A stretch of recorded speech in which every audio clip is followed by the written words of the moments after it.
સમાચારોમાં આગળ વધીએ. સુરેન્દ્રનગરના પાટડીમાં આધાર કેન્દ્ર પર લાંબી કતારો જોવા મળી. મામલતદાર કચેરી ખાતે આધાર કાર્ડ કેન્દ્ર બંધ થતાં લોકો પરેશાનીમાં મુકાયા. બાળકો સહિત મહિલાઓ કલાકો સુધી લાઇનમાં ઊભા રહેવા મજબૂર બન્યા. પાટડી સેવા સદન ખાતે આધાર કાર્ડ કેન્દ્ર ફરી શરૂ કરવા માંગ કરવામાં આવી છે, તો અન્ય કેન્દ્ર બંધ હોવાથી દસાડા તાલુકા પંચાયત કચેરીમાં પણ ભીડ જોવા મળી. ત્યારે વાત કરીએ સુરેન્દ્રનગરની. સુરેન્દ્રનગર જિલ્લાના દસાડા તાલુકાના મુખ્ય મથક પાટડી ખાતે સેવા સદનમાં આવેલ મામલતદાર કચેરી ખાતે આધાર કાર્ડ કેન્દ્ર લાંબા સમયથી બંધ થઈ ગયું છે, જેના કારણે પાટડી સ્થિત દસાડા તાલુકા પંચાયત કચેરીના કમ્પાઉન્ડમાં આધાર કાર્ડ કેન્દ્ર પર સવારથી જ લાંબી કતારો જોવા મળી હતી.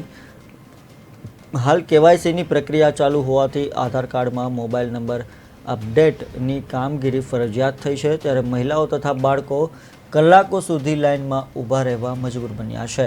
અન્ય કેન્દ્ર બંધ થઈ જવાના કારણે દસાડા તાલુકા પંચાયત કચેરી ખાતે મોટી લાઈનો જોવા મળી હતી. પાટડી સેવા સદન ખાતે આધાર કાર્ડ કેન્દ્ર ફરી શરૂ કરવામાં આવે તેવી લોકોની માંગ ઉઠવા